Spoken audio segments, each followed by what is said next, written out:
Good morning. Welcome to First Parish in Needham Unitarian Universalist. I'm Darren Zinner, president of our parish committee. First Parish is a Unitarian Universalist congregation founded in 1711 along with the town of Needham. We are proud to be certified as a welcoming congregation for our inclusivity of people of all sexual orientations, gender identities, and expressions. As a green sanctuary for our commitment to addressing the climate crisis, and as a Level 2 sanctuary supporting congregation for our work in immigration reform and anti-deportation efforts. Whether you are a first-time visitor or a lifelong member, you can learn more about all that's happening at First Parish by going to our website, uuneedham.org, or following us on Facebook, Instagram, and YouTube. As you know, what's happening right now at First Parish is very different than usual because of the COVID-19 coronavirus pandemic. Our building is closed, and we're gathering online only, as is recommended by health officials and local government. We will plan to follow the lead of school closures to make decisions about when we can again gather in person. We encourage everyone to engage with one another through video and phone calls during this time, and keep connected even as we keep our distance. Our Sunday services are pre-recorded by our wonderful staff and worship volunteers and streamed on Sunday morning so we can all enjoy the familiar routine of spending Sundays together. Our First Parish community has gotten creative about how we can stay in touch and renew our spirits without meeting in person, and we hope you've been plugging into our Zoom gathering opportunities throughout the week. For example, you are all invited to our Zoom social hour directly following the worship service. Please find the link in your Saturday Bell Notes email. If you're joining us for the first time this Sunday, or you do not know what we're talking about when we refer to the Saturday Bell Notes or emailed order of service, you can sign up to be included in those emails for next week by going to our website, uuneedham.org, and clicking Get Involved Newsletter, or sending your request to office@uuneedham.org. We know this way of worshiping and gathering together is an adjustment for all of us. However, a sincere hope and prayer is that these online services and connection opportunities will help us keep the physical distance required during this coronavirus pandemic without losing much of the spiritual, emotional, and social closeness we treasure in our faith community. Welcome again to all, and good morning. We light our chalice this morning, and UU congregations all over the world light their chalices as a symbol of our shared commitments and our vision of a world deeply interconnected. Today, we light this flame with these words from UU minister Gretchen Haley. She writes, "There is too much beauty in this world to give up on it yet, and it is always too soon to surrender to cynicism. Bring your doubt, your skepticism, your downright confusion, even your bitterness. But in the midst of all these, in the center, wrap your tender fingers around that still bright thread of hope. Feel in your heart that still steady hunger for something more.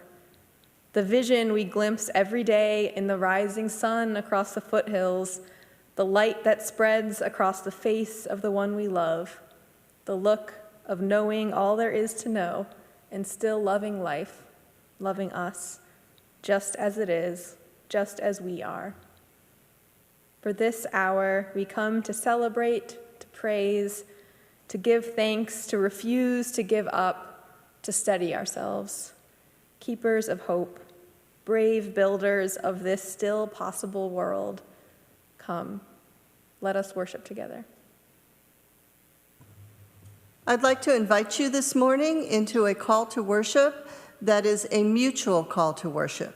On your screen will appear the words, and I invite you to read them along with me in the comfort of your own home. This is from Mark, chapter 16.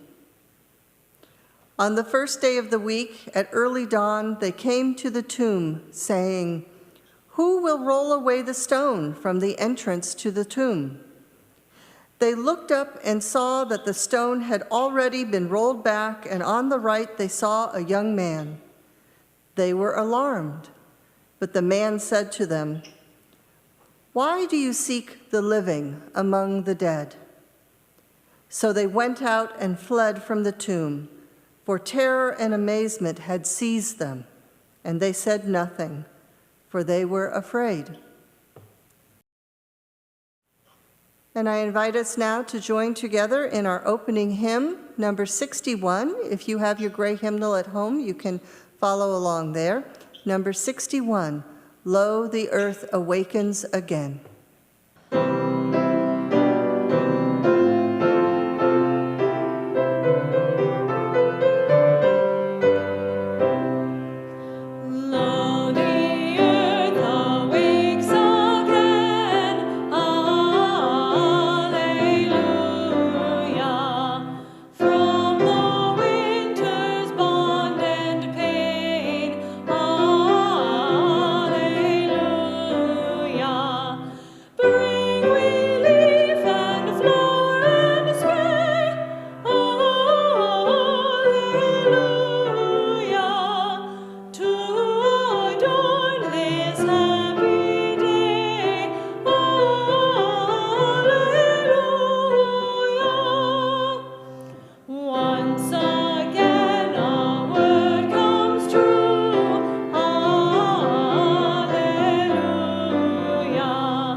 Hi friends! Today I share with us a poetic book for our time for all ages. I know I usually like to share happy thoughts like delicious chocolate and cute little stuffed animals. But it's also important to remember, especially with all that we're grieving this time of year, that winter's struggles do bring spring renewal. To Heal Again by Rusty Burkus with illustrations by Krista Wolin. You sit in the shadow of sorrow, seeking, searching for the magic that will make the pain go away. Weep what you must weep, not only for this loss, but for all other losses you have sustained in this life. Surrender into the memory of what once was and can no longer be. This winter of your life will pass, as all seasons do. Stay in your season of winterness as long as need be, for everything you feel is appropriate. There is no right way to grieve, there is just your way. It will take as long as it takes. It is important to be ever so gentle, kind, loving, and giving to yourself right now, and to let others be ever so gentle, kind, loving, and giving to you. Remember how deserving you are of gentleness, kindness, lovingness, and givingness. No one ever said it was easy to let go, let be, let life do what it is supposed to do. Perhaps you feel you are the only one in the universe. But out of your loss is an interconnectedness with all humanity, for you are one with everyone who has ever mourned. When you live fully, your vulnerability takes you through the shadows of winter, where you feel you may never see the sun again. To cease living fully because you fear the winter shadow is never to see the sun at all. Judge not the appearance of this loss. Behind the darkest cloud of the dreary winter chill is a springtime begging to burst forth. Bless this pain, for it will bear its perfect gift for you in its perfect time. Out of your yearning for comfort, calm, growth, and belief, out of an aching void comes a divine, mystical force. It longs to thaw the frozen winter of your grief.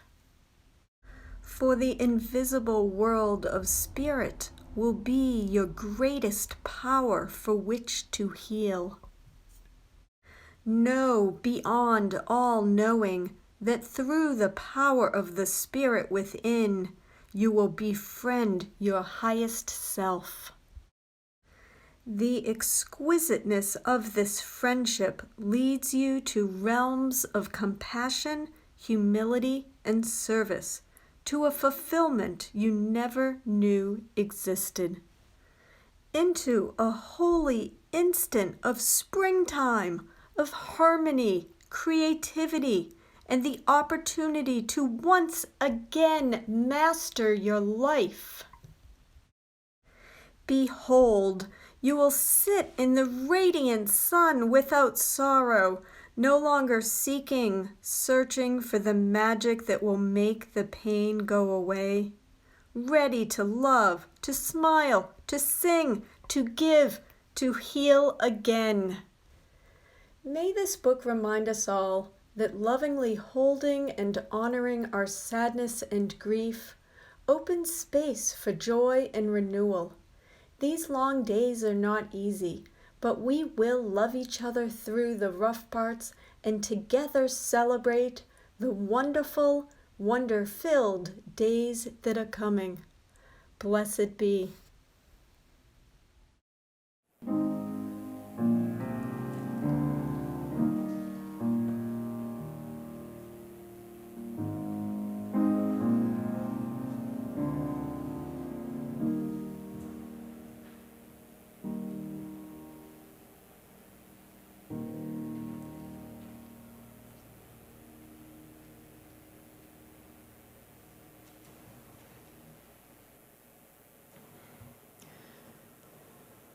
We've come to the time in our service when we share joys and concerns that are very close to our hearts and lives. In this new format, joys and sorrows are emailed to me by Thursday night, and I will share them aloud and light candles for you all. As we are making the link to our virtual Sunday services public and open to all visitors, be aware that we cannot guarantee that news shared in joys and concerns will stay within the First Parish community. So if you wish to share in a more private setting, I encourage you to reach out to me or to our Pastoral Care Associate of the Week, whose name is included in your emailed order of service. Let us now hear the joys and sorrows of our community. First, a candle of joy from Reverend Katie Scudera for the birth of her daughter, Sophia Catherine Scudera Stevenson. Sophia was born Friday, April 10th, at 6 pounds 15 ounces, and she and her mother are both healthy and strong. Welcome to the world, Sophia. We are so happy to have you. A candle of joy from Nora H., with gratitude for her son's lady getting matched with her first choice for residency with UCSF in the ER department. Also from Nora H., a candle of concern for her son as he faces total unemployment as a freelance cameraman. With all gigs canceled for the foreseeable future, he's worried both about the virus in an urban atmosphere and his financial state. A candle of appreciation from Reverends Clyde and Michelle for for the extraordinary effort and love they see being put forth by the staff, the parish committee, and all the volunteer leaders of this church. You are all incredible. A candle of remembrance from Bob R., in memory of his late wife, Jean Barker, who passed away 20 years ago this month, and for all the people in the parish, friends and family that helped him get through it. Thank you. A candle of concern from Jackie S., for her sister Jill, who's doing poorly. Jill came to First Parish a few years ago with Jackie until she came down with Parkinson's and returned to her home in Denver. Jackie asked for us to keep Jill in our prayers and hearts. A candle of sorrow from Elizabeth R., for her longtime partner Bob, who passed away early last Sunday morning. Elizabeth had been able to speak with Bob via FaceTime in the days before he died, and Bob's doctors say he passed peacefully in his sleep. And I light one final candle for all the joys and sorrows that are still carried quietly in our hearts. During this time of physical separation, let us not forget that we are still deeply interconnected and bound together through mutual love, support, and commitment to each other.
This congregation has been supported by the volunteered time and treasure of its members and friends since its founding in 1711. In those 300 years, this community has seen some tough times, but we're still here. This is the time in our service when we, the modern stewards of this church, offer to give what we can to build and sustain the world we envision. To celebrate Easter Sunday, our Social Action Committee, in partnership with our Green Congregation Committee, have chosen to give our whole plate collection away. Half will go to the Needham Community Farm, a nonprofit right here in Needham that works to educate people on sustainable living, helps volunteers get back in touch with the earth, and, particularly important right now, supplies fresh, seasonal produce to the Needham Community Council Food Pantry and Needham Housing Authority sites. The other half will go to the Beth Israel Deaconess Healthcare Heroes Fund, which is helping to provide meals, childcare, and transportation for frontline healthcare workers today. To donate to today's offering, you can use our new Text to Give program. On your smartphone, put in the phone number 73256, and then in the subject message line, text UU Needham space plate space, then the $ with the amount you'd like to give, all in one message. If you're putting in your donation for the annual pledge, please text that same phone number, 73256, with UU Needham Annual Pledge and the $, with the amount that you'd like to give towards your pledge. And if you missed these instructions, you should be able to find them in yesterday's emailed order of service. If you'd prefer to mail First Parish a check, please make a check out to First Parish in Needham and put April 12th collection in the memo line, and then mail your check to 23 Dedham Avenue, Needham, Massachusetts, 02492. Thank you for everything you are able to give to help support and sustain this congregation and the vital work of our community partners. We'd also like to take a moment to thank Clark and Kay Taylor for the beautiful images of spring flowers that they've shared for our service today. Please take the next few moments to give what you can and know it will be gratefully received. Shepherd me, O God, beyond my wants, beyond my fears, from death into life. God is my shepherd, so nothing shall I want. I rest in the meadows of faithfulness and love. I walk by the quiet waters of peace. Shepherd me, O God, beyond my wants, beyond my fears, from death into life. Gently you raise me and heal my weary soul. You lead me by pathways of righteousness and truth. My spirit shall sing the music of your name. Shepherd me, O God, beyond my wants, beyond my fears, from death into life.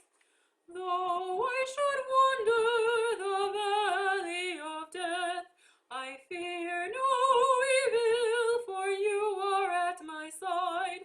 Your rod and your staff, my comfort and my hope. Shepherd me, O God, beyond my wants, beyond my fears, from death into life. You have set me a banquet of love in the face of hatred, crowning me with love beyond my power to hold. Shepherd me, O God, beyond my wants, beyond my fears, from death into life. Surely your kindness and mercy follow me all the days of my life. I will dwell in the house of my God forevermore. Shepherd me, O God, beyond my wants, beyond my fears, from death into life.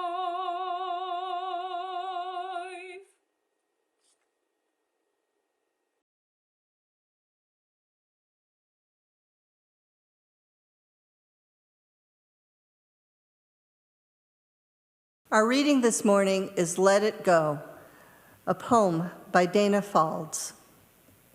Let go of the ways you thought life would unfold, the holding of plans or dreams or expectations. Let it all go. Save your strength to swim with the tide. The choice to fight what is here before you now will only result in struggle, fear, and desperate attempts to flee from the very energy you long for. Let go. Let it all go and flow with the grace that washes through your days, whether you receive it gently or with all your quills raised to defend against invaders. Take this on faith. The mind may never find explanations that it seeks, but you will move forward nonetheless. Let go. The wave's crest will carry you to unknown shores, beyond your wildest dreams or destinations. Let it all go and find the place of rest and peace and certain transformation. Hello. I'm speaking to you all from my home this morning, where, like many of you, I've been spending all my time. So here we all are, separate and yet still together on this Sunday morning. This is the time in our service when I will invite you into a moment of silent meditation and communal prayer. You can take your hands off the keyboard, rest them on the tabletop, or lace them gently together. Place them on your heart, or even wrap them tight around yourself.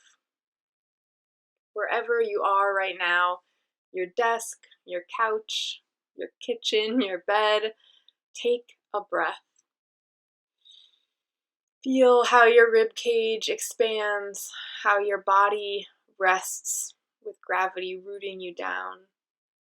Wiggle your toes, roll your neck, let your shoulders drop, your eyelids rest.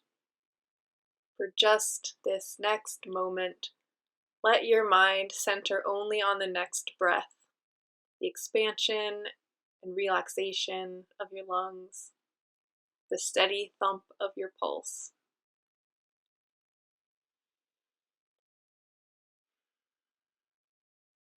We who are alive today reflect in profound gratitude on that life and on the many joys we have seen.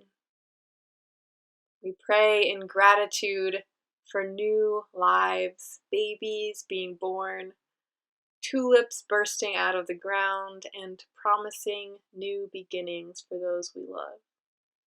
We give thanks for the connection of friendship that gets us through loss. And thanks for the loving work of everyone coming together and doing their best. We are grateful.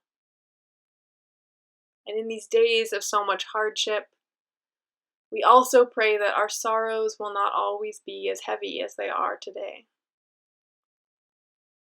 For those who find themselves suddenly jobless or facing an uncertain future, may you receive our solidarity and support, and may you find the security that you need. For those mourning long ago losses, may those memories bring you peace in the present. For those facing the piercing sorrow of more recent loss, may you have the space you need to grieve, and may you know that this community is holding your broken heart in the light.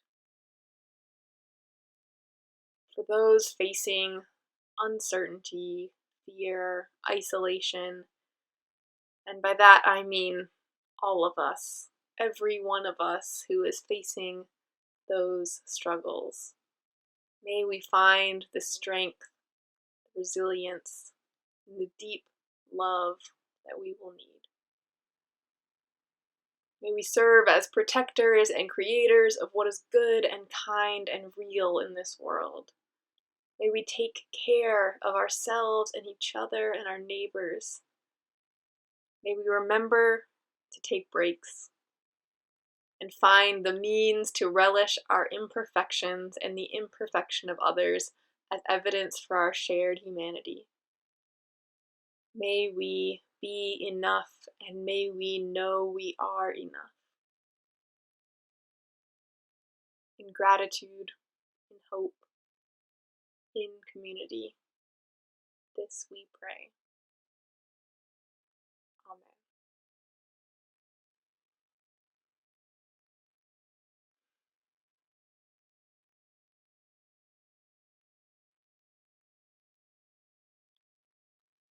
If you wish, please join from home in a centering hymn, I Know This Rose Will Open.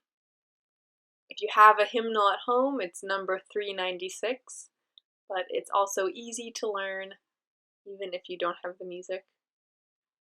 It's a simple chant repeated in a way that calms anxiety, and it's particularly appropriate for this spring when so much is uncertain, but the certainty of the turning seasons continues to unfold inevitably around us. Please join in singing, I Know This Rose Will Open.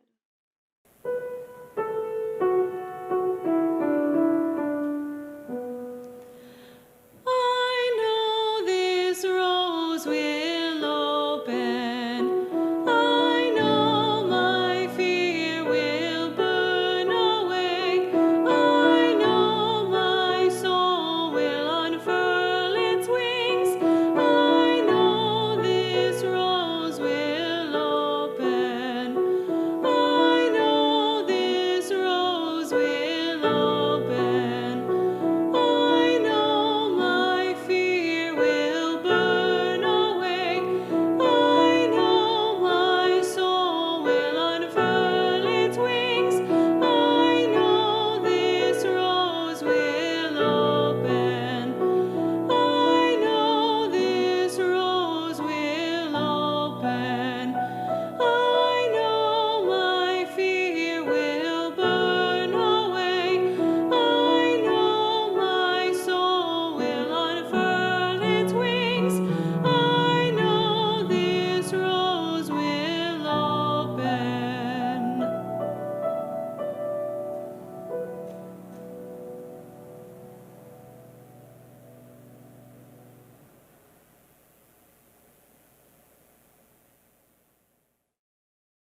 Lo, the day of days is here.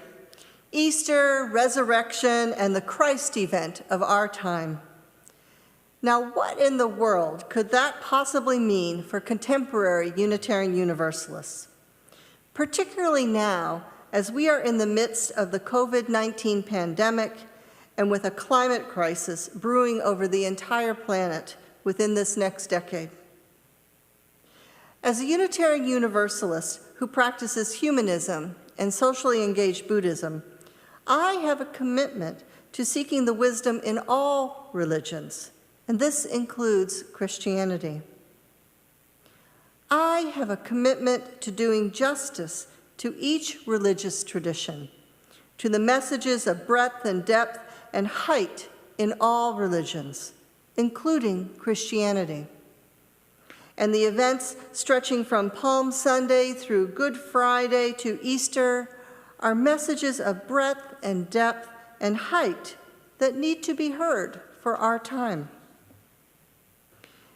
But how do we, as Unitarian Universalists, begin to approach the wisdom in these messages? Messages and language and narratives that are often concretely associated with destructive judgmentalism, meaningless irrationality, and laws that are unjust for so many. These come to us from our personal lived experiences, and we witness it in the larger public realm. As contemporary Unitarian Universalists, we do this by learning to play with metaphors and with our language of reverence in new ways, by learning to witness and seek wisdom in new forms, and by finding resonance in the liberating experiences of others as they reform the Christian language on their own terms. Metaphor is poetry. It is our way of expressing that which is not concrete in human experience, but which is true. Metaphor has the capacity to hold multiple meanings in tension and with flexibility. Metaphor points to that something more that can't be seen concretely or measured exactly and with precision. And that something more is the sum total of the breadth and depth and height of our experiencing capacity as human beings. our embodied emotional core in life. It is from this place and potential of metaphor that we can approach Easter and the resurrection. Metaphor that is not simply fiction, but metaphor that is grappling with the real and true experience of being human. Being human in knowing the reality of death, but in choosing and risking the passion and love of life despite that knowledge. We will never know in literal detail all aspects of Jesus' life and death, but we can hear what his followers tried to convey of their experience of Jesus through the communities that wrote the various Gospels. We can envision and feel what it must have been like to stand beneath his crucifix and watch a man they loved passionately die a slow and agonizing death, labeled as a criminal under empire, but known by them as a prophet and Messiah who showed them the meaning of love and hope and compassion on earth, the meaning of God's kingdom on earth. His presence was so real to them that over the many years of community building and gospel writing in the 75 years that followed his death, he would become a living symbol of hope and resurrection, a living symbol for each community of gospel writers in their own way. Now, this is a very fascinating and very real story of human experience in the face of loss. Each person within each of those communities found their way into the Christ story through their own experiences and reshaped the metaphors and narrative of that story through their lived experiences. Resurrection in human experience often starts as a personal encounter with passionate love and loss, and then rebirth into new hope and love of life in the aftermath. But ultimately, the fullest sense of complete resurrection entails connection to communal resurrection, because resurrection is about life and wholeness of being, and wholeness of being ultimately is interdependent with all human beings everywhere, and with the vast expanse of life itself. Now let me share a story with you this morning that touches upon the start of personal resurrection. But let me warn you first that this is a challenging and painful story to witness, yet it also does touch on the depths of the Good Friday through Easter story. Now, I first heard this story on NPR a few years ago, one Easter afternoon, after I experienced being let down once again by the depth of a Unitarian Universalist Easter service. Now, in a prior year, I had experienced a religious education director telling the children that the Easter experience is like a yo-yo, because it's about going down and then coming back up. And she also gave all the kids their own personal yo-yo and lined them up, and they were doing yo-yos for Easter. Now, if you think about metaphors and their meanings, you might see that equating the Easter experience with a toy might have some inherent problems for conveying depth and breadth and height. But there's another subtle problem with the yo-yo metaphor, because it also individualized the Easter experience to only our personal ups and downs. The year that I heard this story on NPR, I had gone off to a different Unitarian Universalist church for Easter, and in that one, Jesus was barely mentioned, and the focus again was on spring and the start of the Red Sox season. Now, these are all good things, admittedly, and some of you are probably mourning right now the loss of the Red Sox season. But how does this really help us as Unitarian Universalists to grapple with the wisdom of what is known in the Christian tradition as its highest holy days? So driving home from that particular Easter Sunday, my attention was gradually caught by a woman's voice on National Public Radio. She was telling the story of her daughter, Liza, age 5, whom she had learned was dying of leukemia. Now, one night, Liza crawled into her mother's lap and tucked herself into a corner of her mother's arm. "Mommy," she said, "am I always going to have leukemia?" Oh, what a moment that must have been for her mother. Can you begin to imagine this moment of deep truth between them?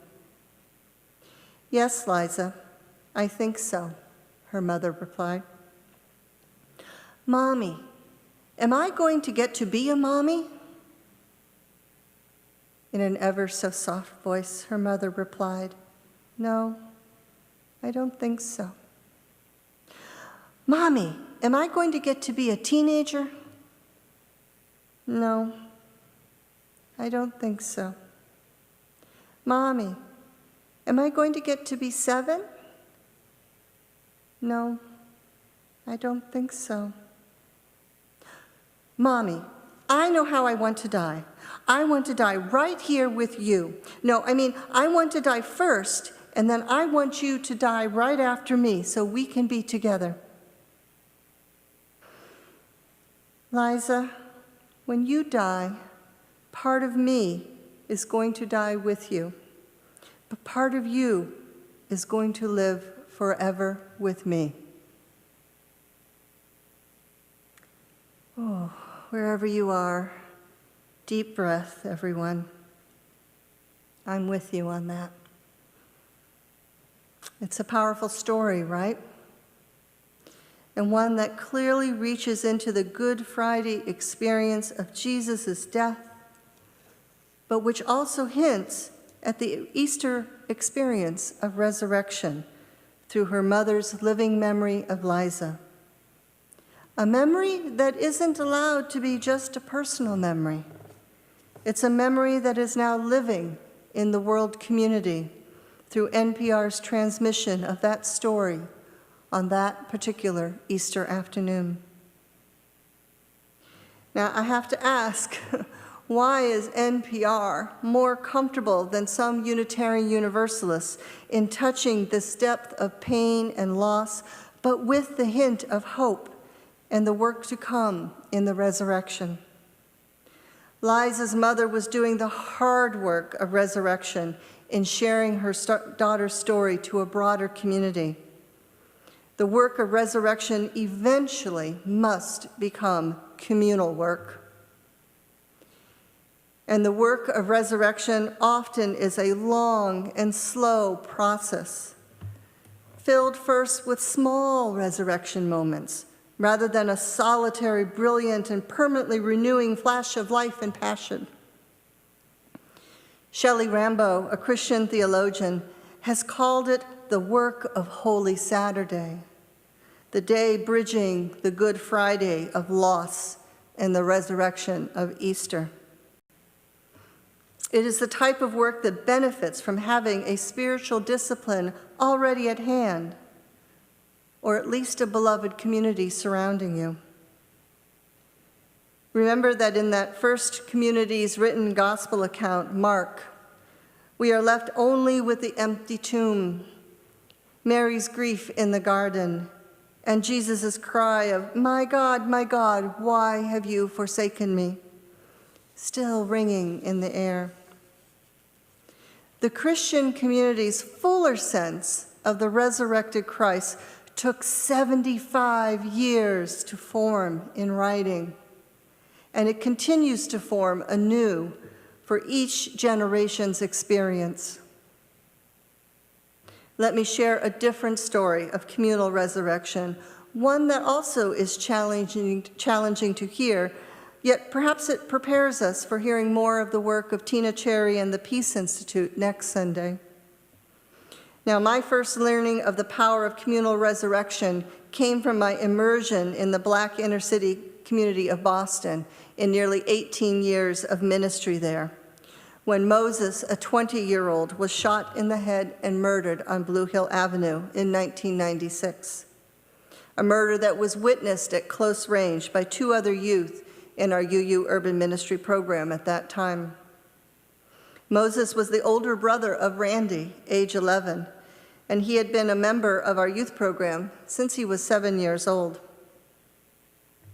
As you can begin to imagine, this was devastating for both the family and the community. But that community represented not only Roxbury and Dorchester, it also represented Newton and Lexington, adults and youth who knew Randy and the other children. Joy and her son Thomas had been volunteering with our program for 2 years. Thomas was the same age as Randy, and they liked to hang out together on field trips, particularly the amusement park rides.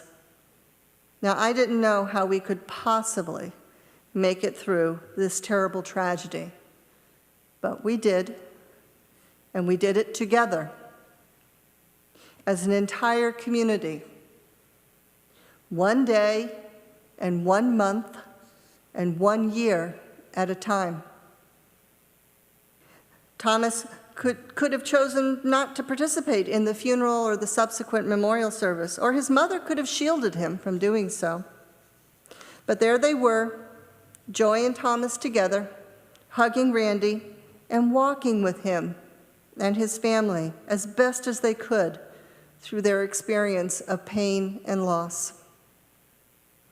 2 years later, Thomas would be the first and only student in the Newton Coming of Age program to utter the words racism and classism when he presented his coming of age credo before the congregation. In that resurrection moment, we saw Moses living again as Thomas shared his story and used Moses' life and death as a call to deeper action by Unitarian Universalists. We also saw him from my Buddhist tradition, my Buddhist practice, in the ultimate dimension, living in a new form through Thomas.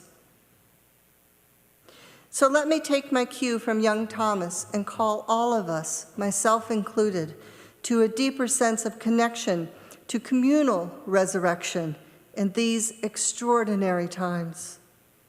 Today, we are facing a need for national resurrection and global resurrection. This is our Christ event for our time, diving metaphorically into these words and the Christian story in a deep way. On an ongoing basis, we face crises of war, violence in our streets, poverty in our nation and in the world, and now a COVID-19 pandemic and a worsening crisis with global warming. This can leave many of us with a pervasive sense of depression or despair. But that giving up place never serves us well.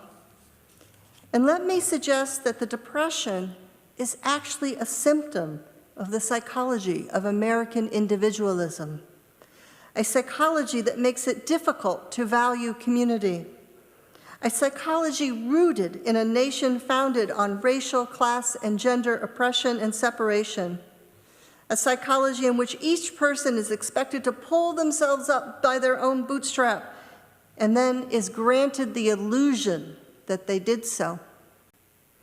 The cure and the resurrection for our nation is in first breaking through our own historical amnesia about how we came to be and what has culturally and historically shaped us. We need to do this before we can break our various addictions to energy and oil and to all the consumer goods and luxury toys that distract us from our depression and prevent us from creating a beloved national community, let alone being a true partner to a global resurrection and global community. To live and seek the kingdom of God on earth entails love, passion, and risk. It entails the risk of encounter with worlds and experiences very different from our own. There can be change and loss and transformation in such encounters, but ultimately, there is the hope and promise of a renewed life. Remember that resurrection first starts with a personal encounter and search for resurrection, and then moves to a communal resurrection. Each of us must start and move from the place in which we have our being.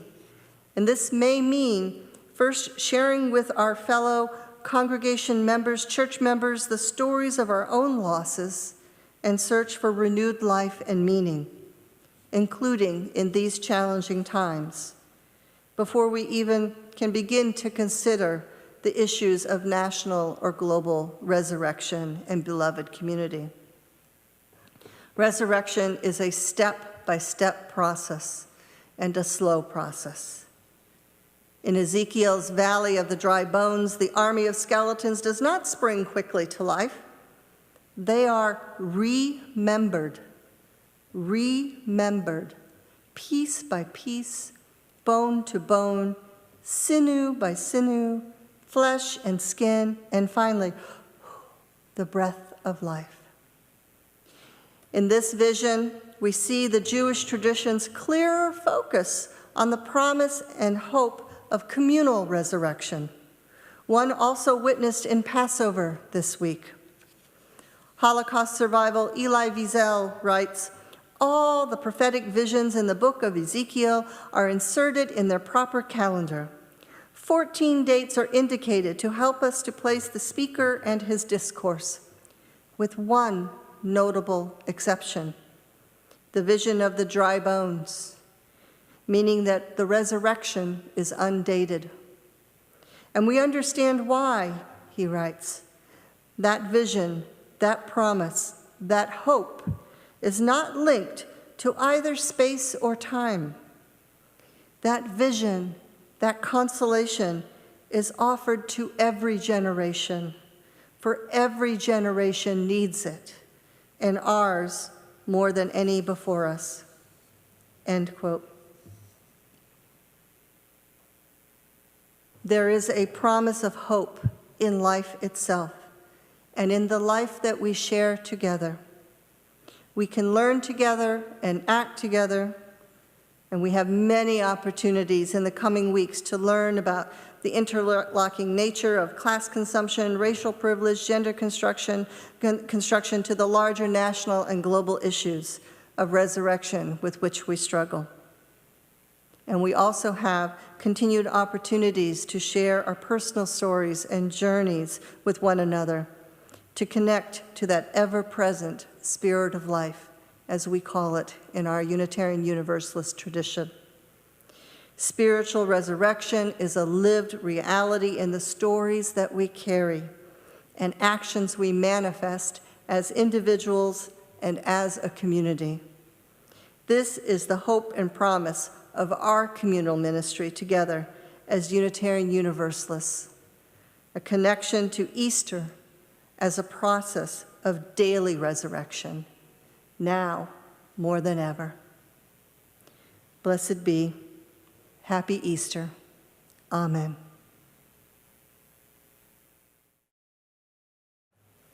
Let's join together in our closing hymn, number 18, What Wondrous Love. If you have your gray hymnal, you can sing along with that or the words that are coming on the screen. What Wondrous Love, number 18.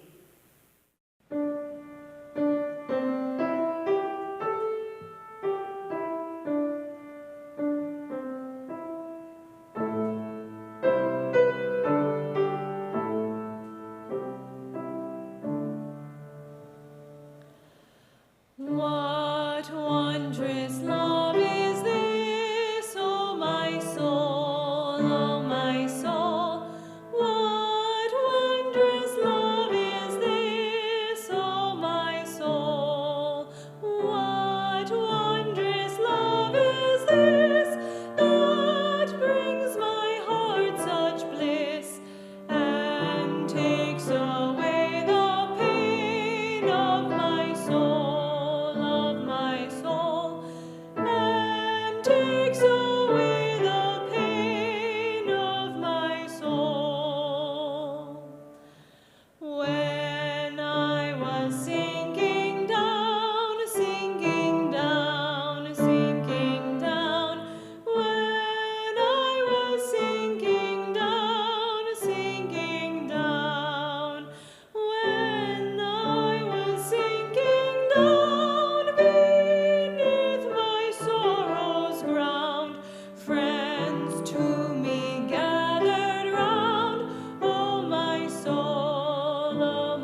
Let's join together in our benediction, and it is a mutual benediction this morning, so please feel free to read along with the words that you see on your screen. This one is entitled Hope Again, and it's by Clark Dewey Wells. God of Easter and infrequent spring, announce the large covenant to deceitful lands. Drive the sweet liquor through our parched veins. Lure us to fresh schemes of life. Rouse us from tiredness, self-pity. Whet us for use. Fire us with good passion. Restore in us the love of living. Bind us to fear and hope again. As we close our worship today, please remember to keep a careful eye out for emails from First Parish and follow us on social media so you can keep up with opportunities for connection with your faith community during these times of physical isolation. I cannot emphasize enough how important it is to read your whole bell notes each week for links and opportunities to connect. When today's service ends, you are all invited to join us for our Zoom social hour, and you can find the link for that in your Saturday bell notes. Please remember, if you fall ill or need any pastoral support, to reach out to our pastoral care team and caring crew via phone or email. We also strongly encourage all of you to check in with your friends at First Parish and to double-check your own contact information in our online Realm directory. At this time, when we can only convene by phone call, email, and video chat, we want to be particularly sure that we know how to reach out to each other. I miss you all more every week. We always extinguish our chalice with words promising to carry its flame in our hearts until we are together again. And I know that I and you and all of us are deeply committed to that promise, no matter how long it is until we are together again. As we extinguish our chalice today, please join me from home in saying those words as printed in your emailed order of service, written by Unitarian Universalist minister Reverend Elizabeth Selly Jones. We extinguish this flame, but not the light of truth, the warmth of community, or the fire of commitment. These we carry in our hearts until we are together again. How beautiful the hands that served the wine and the bread and the sons of the earth. How beautiful the feet that walked the long dusty roads and the hill to the cross. How beautiful, how beautiful, how beautiful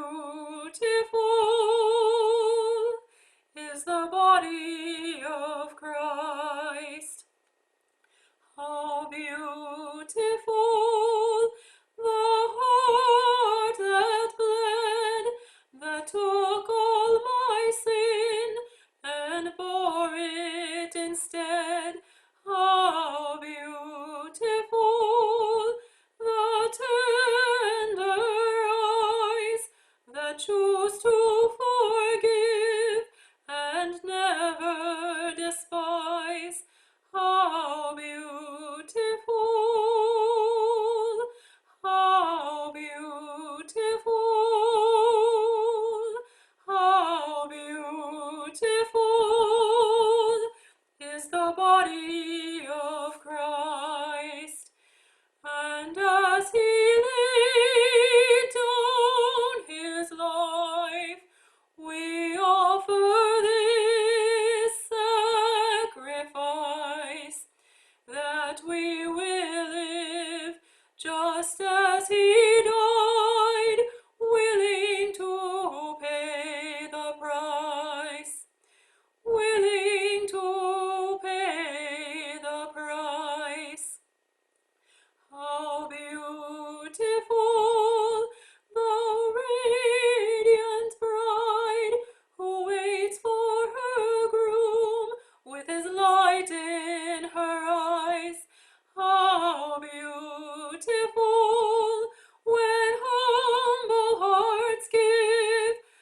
fruit of pure lives, so that others may live. How beautiful, how beautiful, how beautiful is the body of Christ. How beautiful the feet that bring the sound of good news and the love of the King. How beautiful the hands that serve the wine and the bread and the sons of the earth. How beautiful, how beautiful, how beautiful is the body of Christ.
Amen.